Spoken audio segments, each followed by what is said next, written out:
Welcome back my YouTube channel sociology life study. और आज की क्लास में BA 6 सेमेस्टर का जो पेपर है आपका जेंडर एंड सोसाइटी, उसका यूनिट 3 में कौन कौन से इंपॉर्टेंट क्वेश्चंस बनते हैं इसके बारे में डिस्कस करेंगे। तो जो उसका सिलेबस है प्रिय विद्यार्थी वो है gender perspective, liberal, Marxian, socialist और रेडिकल। चलिए शुरू करते हैं। पहला प्रश्न है इसमें, which feminist perspective emphasize legal and political equality. So right answer is option C, liberal यानी उदारवादी। Question number 2, which feminist approach considers capitalism as the root cause of women's oppressions. अर्थात कौन सा नारीवादी दृष्टिकोण महिलाओं के दमन की जड़ पूंजी को मानता है। Right answer is option B, मार्क्सवादी।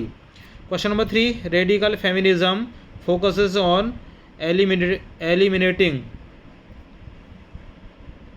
अर्थात रेडिकल नारीवाद किसे समाप्त करने पर केंद्रित है। So right answer is option B, पितृसत्ता यानी patriarchy. Question number 4, socialist feminism is a blend of. अर्थात समाजवादी नारीवाद किसका मिश्रण है। Right answer is option C, मार्क्सवादी और radical. Question number 5, which feminist theory supports working within the exciting system for reforms. अर्थात कौन सा नारीवादी सिद्धांत वर्तमान प्रणाली में रहकर सुधारों की वकालत करता है। So right answer is option B, उदारवादी नारीवाद। Question number 6, Marxist feminism links women's oppressions to. अर्थात मार्क्सवादी नारीवाद महिलाओं के दमन को किससे जोड़ता है। Right answer is option C, पूंजीवादी आर्थिक व्यवस्था। Question number 7, radical feminism originated in which decade. अर्थात रेडिकल नारीवाद की शुरुआत किस दशक में हुई थी। Right answer is option C, 1960 यानी 1960 के दशक में। Question number 8, socialist feminism sees women's oppressions as arising from. अर्थात समाजवादी नारीवाद के अनुसार महिलाओं का दमन किससे उत्पन्न होता है।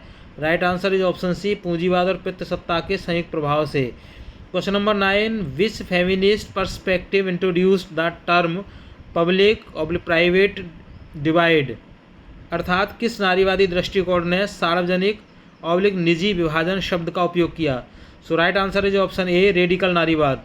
Question number 10, according to liberal feminism the main tool for change is. अर्थात उदारवादी नारीवाद के अनुसार परिवर्तन का मुख्य साधन क्या है। So right answer is option B, कानूनी सुधार। Question number 11, who among the following is associated with radical feminism. अर्थात निम्न में से कौन रेडिकल नारीवाद से जुड़ी है। Right answer is option B, Shulamith Firestone. Question number 12, socialist feminist aims to. अर्थात समाजवादी नारीवादियों का उद्देश्य क्या है। Right answer is option C, पितृसत्ता और पूंजीवाद दोनों को समाप्त करना।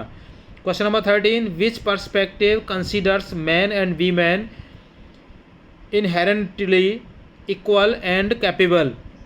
राइट आंसर इज ऑप्शन, अर्थात कौन सा दृष्टिकोण पुरुषों और महिलाओं को मूल रूप से समान और सक्षम मानता है। इसका सही जवाब है ऑप्शन बी, उदारवादी। Question number 14, which feminist theory critiques marriage and motherhood as tool of oppression. अर्थात कौन सा नारीवादी सिद्धांत विवाह और मातृत्व को दमन के साधन के रूप में देखता है।